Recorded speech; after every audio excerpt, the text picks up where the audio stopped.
Assalamualaikum warahmatullahi wabarakatuh.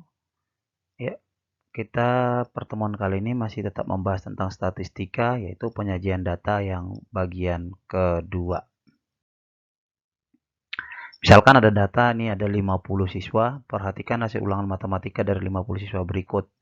Jadi kalau kita susun dalam bentuk diagram kemarin tabel data tunggal berbobot itu akan banyak nanti kelasnya ke bawah gitu ya.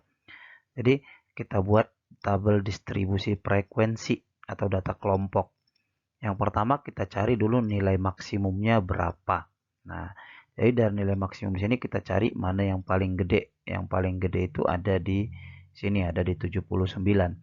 Kemudian nilai minimumnya berapa? Yang paling kecil, berarti yang paling kecil ada di 45.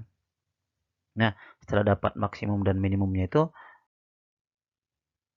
kita masuk ke perhitungan tabel distribusi frekuensi. Ya, yang pertama kita cari adalah rank. Rank itu apa? Nilai maksimum dikurang nilai minimum.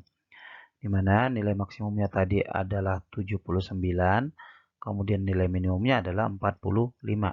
Jadi 79 kurang 45 sama dengan 34. Nah, habis itu kita mencari banyak kelasnya. Banyak kelas itu adalah 1 tambah 3,3 log N. 1 tambah 3,3 log 50, N-nya itu diambil dari banyak data. 1 tambah 3,3 log 50 itu adalah 1,699. Jadi 1 tambah 3,3 kali 1,699 adalah 5,6067. Diperoleh 6,6067. Kita bulatkan menjadi 7 kelas ya. Nah, habis itu kita mencari namanya panjang kelas atau biasa disebut dengan interval. Nah, panjang kelas itu adalah P sama dengan R dibagi K, rank dibagi ke banyak kelas. Berarti 34 bagi 7, 34 bagi 7 adalah 4,85. Sehingga diperoleh, disederhanakan menjadi 5. Nah, setelah dapat itu baru kita masuk ke tabel distribusi frekuensi. Nah, tabel distribusi frekuensinya, ini saya tunjukkan dulu datanya lagi. Kemudian ada ini tabel distribusi frekuensinya saya tidak buat seperti yang sebelumnya. Nah, di sini saya jelaskan kelasnya itu tadi ada 7. Berarti kita hitung 1, 2, 3, 4, 5, 6, 7.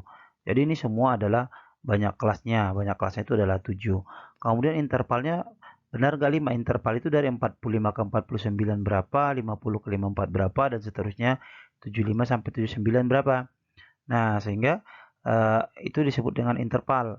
Kita coba 45 sampai 49 itu artinya adalah 45, 46, 47, 48, 49. Berapa angka ini? Nah, dia adalah 5 angka. Makanya itu disebut dengan intervalnya adalah 5. Kemudian turus itu kan kita ngambil dari pencoretan di sini. Namun di sini saya tidak coret lagi karena sudah pernah di video sebelumnya. Maka 45 sampai 49 itu ada frekuensinya 5. Nah, bisa dihitung sendiri nanti. Kemudian 50 sampai 54 ada 10, 55 sampai 59 ada 8, 60 sampai 64 ada 12, 65 sampai 69 ada 6, 70 sampai 74 ada 4, 75 sampai 79 ada 5. Kalau kita jumlahkan berarti frekuensinya adalah 50. Nah, itulah dia tabel frekuensi. Berikutnya adalah kita mencari histogram. Nah, histogram itu kita ada dua cara menentukan histogram, yaitu nilai tengah dan ada namanya tepi bawah dan tepi atas atau batas-batas kelas. Nah, di sini yang pertama nilai tengah. Nilai tengah itu yang mana? Nilai yang ada di sini di posisi ke bawah. Nah, dari mana taunya? Dari nilai sini 45 sampai 49 tengahnya berapa? 50 sampai 54 tengahnya berapa? 55 sampai 59 tengahnya berapa? Seterusnya sampai 75 sampai 79 tengahnya berapa? Nah, kita coba satu, 45 sampai 49. Berarti angkanya adalah 45, 46, 47, 48, 49. Ada 5 angka. Tengahnya berapa? Berarti tengahnya adalah 47. Nah, itulah yang disebut dengan nilai tengah. Nah, jadi nilai tengah itu kita masukkan di nilai ini. Berarti 47 ada 5, 52 ada 10, 57 ada 8, 62 ada 12, 67 ada 6, 72 ada 4, kemudian 77 ada 5. Itulah distribusi frekuensi menggunakan nilai tengah. Ada juga histogram menggunakan batas-batas kelas. Batas-batas kelas itu apa? Nah, tepi bawahnya itu 45 dikurang setengah, sedangkan atasnya 49 ditambah setengah. Nah, masing-masing seperti itu, 50 kurang setengah, 55 kurang setengah, 60 kurang setengah, dan seterusnya.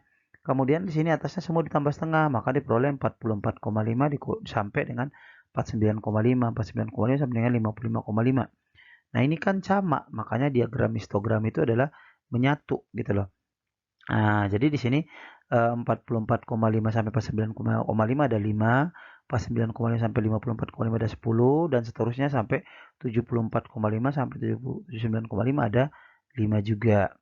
Nah, inilah histogram kalau nilainya menggunakan batas-batas kelas, batas bawah sama batas atas.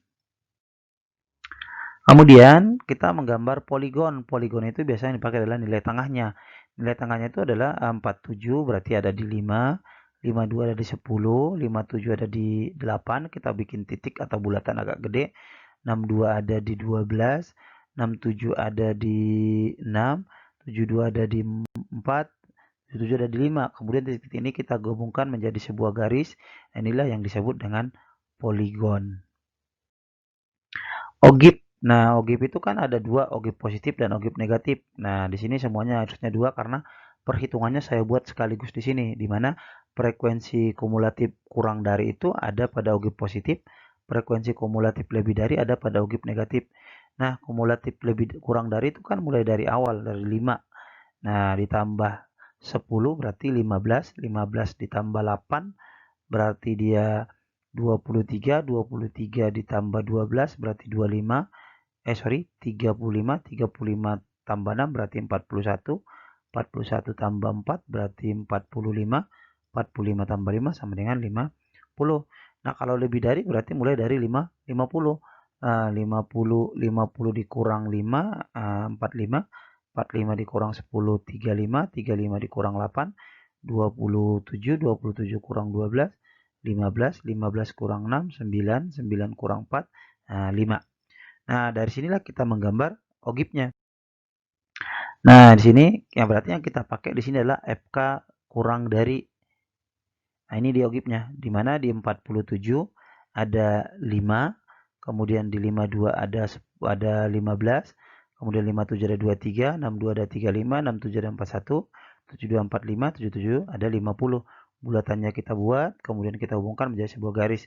Nah, ini disebut dengan ogib naik atau ogib positif. Berikutnya ogib negatif. Nah, berarti yang kita pakai adalah yang lebih dari. Nah, ini tengahnya sudah saya hilangin, berarti 47 ada 50, 52 ada 45, 57 ada 35, 62 ada 27, 67 ada 15, kemudian 72 ada 9, kemudian 77 ada 5. Nah, itulah penyajian daripada data kelompok. Nah, saya rasa cukup sekian dan terima kasih. Assalamualaikum warahmatullahi wabarakatuh.